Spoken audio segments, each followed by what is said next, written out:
Good morning guys! So it's day 2 of the YouTube event and yun yung content lab. Para siyang enrichment activity nga para sa mga creators to get to bond to each other. Kaya ngayon, bababa na kami ni Jeloy. Nandito na siya, dumating siya mga around 6. Kapagalaw ko na maayos, ayan, yun na yung suot ko. Tsaka ang lamig doon sa Google Office. Kaya, ayan, meron akong pang takip mamaya. Nanalamin na rin po siya, nag-OOTD na rin. Fruits. Favorite ko yan eh, watermelon. Ganap si Jeloy ng mangga. Wala. Salad na to eh. Galing na ako kanina dito eh.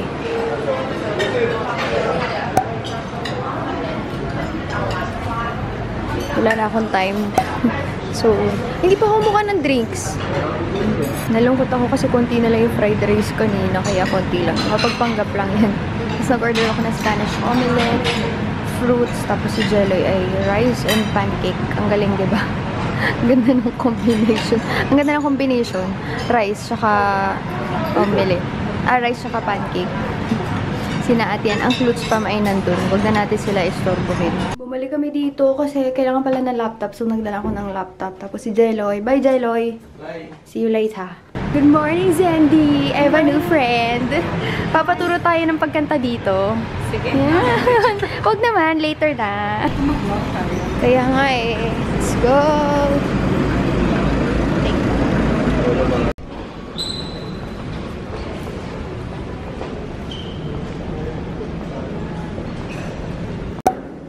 Alright.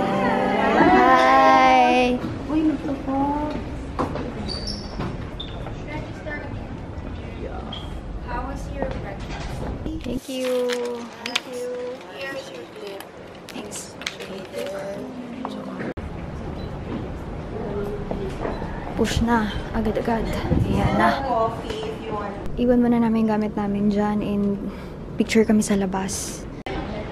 Ano yan sa kape? Hinahanap kaya ito ni Joanna.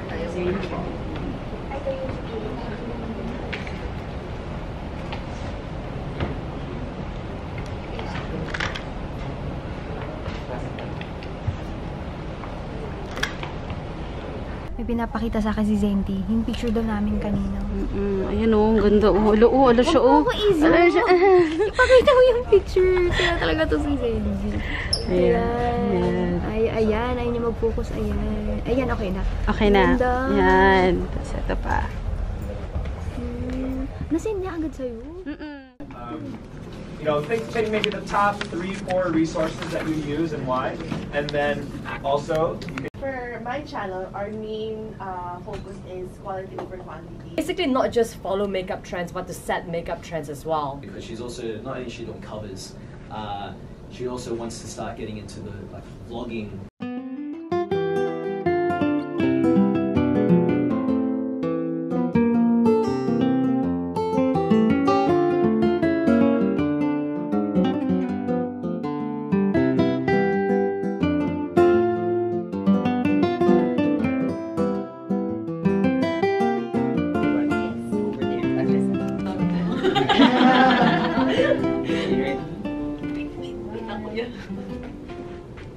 Ayun guys, kakatapos lang. Hindi ako nag-retouch ng lipstick ko para natanggal. Pero, medyo inanto ako ng konti. Kasi kapag tapos kumain, busog na busog.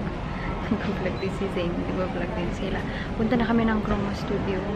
Yung mga hinihintay lang na iba. Ano kayong gagawin? Hindi ko rin alam. Collab na way. Okay. Yan, nagigising-gising ako dahil kay Zendy.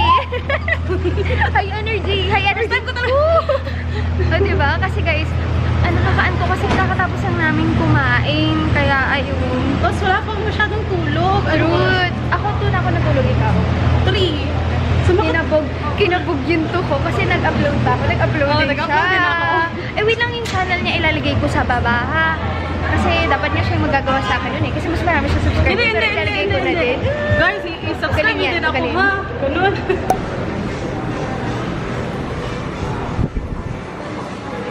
We love it. Hair. Amazeballs. It's just a dream. Ang ganda, grabe. Chroma Studio dito sa Globe sa Central. Amaze na amaze kami, no? Amazing! Ilaw kong ilaw. Pak! Ayan. Light in heaven, no? Oo nga, oo. Tapos yung softbox nila, hindi softbox. LED lahat. May pag-green skin siguro. Oo nga. True. Tapos yung pwede nga mamili ng background dati, ano. Iba-ibang kulay. Uy, pa-demo. Ano, bundok ko nga. Budget. Ikaw nang may budget. Oo. Chroma Studio, but it's actually part of the bigger one, which is the Globe Iconic Store. So later on, me and Papa will give you a tour. This screen over here, okay, this chroma screen. The difference between this chroma screen and the usual chroma screen that we know is that it requires little light. So if you can see over, if you can look at the screen over there, with just two main lights that I use for chroma keying, it actually keys me in on a background, whichever any imaginable background, whether it's graphics or video, you can actually use it. H4 cameras with kit lens of 13 to 35 mm, 12 to 35 I mean. We're using LED lights all throughout. So if you actually feel it, even if I blare it on 100% brightness, it's not warm. Jeez, it is intimidating with all these cameras. You could edit them all together, and you could we could do bullet time. That'd be awesome. So this new segment on my channel called Moves in Minutes, and what I want to do is just teach people at home basic steps. People might just not want to learn just like a full dance routine, but they might want to learn basic steps that they can do at clubbing or at a wedding or wherever it is, right? So I'll just be breaking down one step today. We're going to twist with the left, put it down, right foot, ball of the foot, bring it down. We're just going to do that a couple of times like that, just so you get that coordination happening, okay? Show me that position. It's like you're surfing over us. You don't want to fall over. That's it, looks good? So I can do this. Yeah, that's it. Do the other way. That's it, that's exactly what it is. And then we're going to go the other side now. So, up on the hill, ball the foot with the left like that. See if you can hold it there like that. Wait. Try not to fall over. Now, pop it up at the same time. Do that a couple of times, alright? And then in no time, you'll be doing this in the clubs. Hey, here we go. Come forward and show us that. Ready? Close up on this. Here we are. Ready? Go for it. One more time. Like a 30-second Ultra music video where you're just like Ultraing through space. Ultra. Just like the Shooting star. on that viral video. What's the Ultra? So you put your palms on your knees, and then you bend like this, Alright. Yeah. and then you bend your backbone. You bend your backbone. In and out. Wait. In and out. You're joking, right? Is this your national dance? Ultra after 3. 1, 2, 3. Ultra. No, you're not gonna sing with me? Alright. Alright, that's it. Thank you so much. Give yourself a round of applause. Cool. That's it. Jane, my one thing is are you cool with that background? Raw. Yeah. What I might do is I might edit that video of the Ultra while we're doing it. That'll be hilarious. Yes, cut. Cool, girls. Thank you so much. Thank you. Quick. Super quick. Do you mind if I get that raw Grabe footage? guys, ano ba itong pinapasok ko? Akala ko beauty vlogging lang ang gagawin natin. True. I don't know. I'm sure you have lots of moves, but we don't want any backflips or anything like that because we're not covered, but you can show me like a basic move. What's something that you do, bro? Just top rock. Top rock. Alright, show me. I think I know a bit about top rock. Sit. Go. There you go. That was awesome. Yan ay aming second challenge kay Joanna. So, yeah.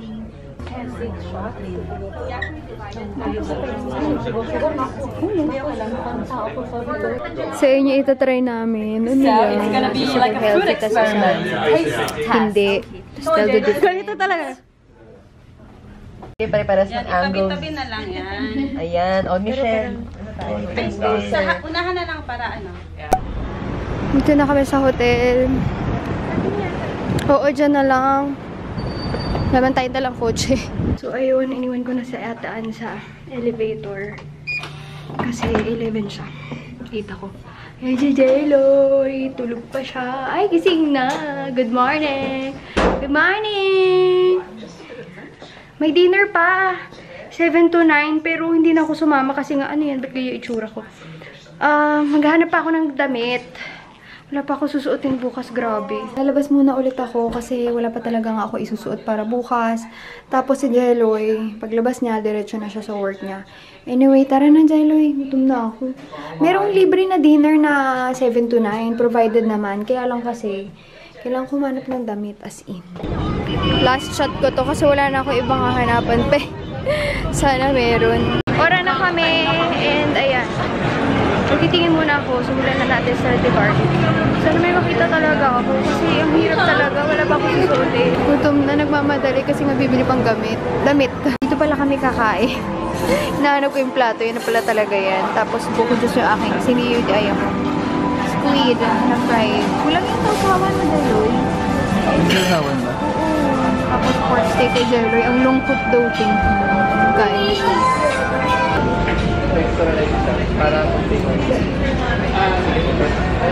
Kadadating ko lang, housekeeping namin, so okay na siya. Ano to? Okay, kasi hindi ako pumunta dun sa dinner, so nagbigay si YouTube. Wow, nice. Sige nga, tingnan natin kung ano binigay niya. Later na lang pala. Baba ko lang tong binili ko, kasi guys, naku last minute na nakahanap ako ng susuotin ko. So, ayun guys, sorry hindi na ako nakapag-vlog kanina kasi alam nyo, kumain kami. Paisi-isi pa kami, walang ako isusuot bukas as in literal na walang isusuot. Kaya anong nangyari tuloy, si Jeloy, pumunta na siya ng work tapos ako, naghanap ako. Pero hindi naman niya ako iniwan hanggat hindi ako nakakahanap ng damit. Naghanap kami mga 9:30 na, 10 yung sarado ng mall. So, kamusta naman yun, diba? Pero nakahanap naman ako. Wait, pakita ko sa inyo. Kaya lang, hindi ko talaga alam kung okay. Kasi hindi naman ako magaling pumili.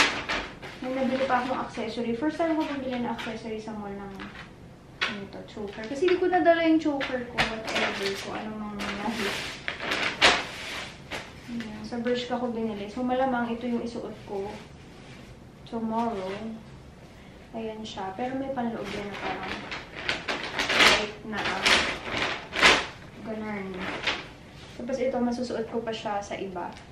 So, sa Forever 21, may binili rin ako, pero bahala na ako. Alam mo, susuot ko bukas. Natatakot kasi ako kasi baka mainit. Uhaw na ako. Kuha tayo ng tubig. Nilagay ko dito sa ref yung tubig eh. Ay, oo, ito. Yes, buti na lang nailagay ko sa ref. Kasi, kakauhaw. Ang ingay nung kapit pag sinasara, parang may kumakalawin na kung ano. And, grabe kapagod talaga. Like, as in, super nakakapagod. Check natin kung anong meron sa loob.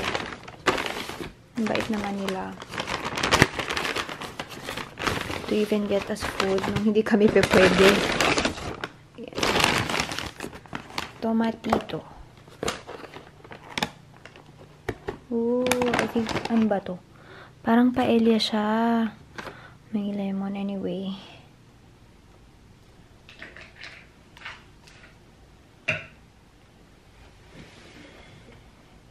Ayan guys, thank you so much for joining me today. Tapos pagkatapos pala nitong March 5 yung meet and greet, 6 meron ako, 7 meron din ako. So I might cancel yung sa 6 kasi parang kulang ako sa pahinga. Kanina parang 4 hours yung tulog ko and hindi talaga uubra. Feeling ko magkakasakit ako and nagkakapimpi ako dahil nasa-stress ako.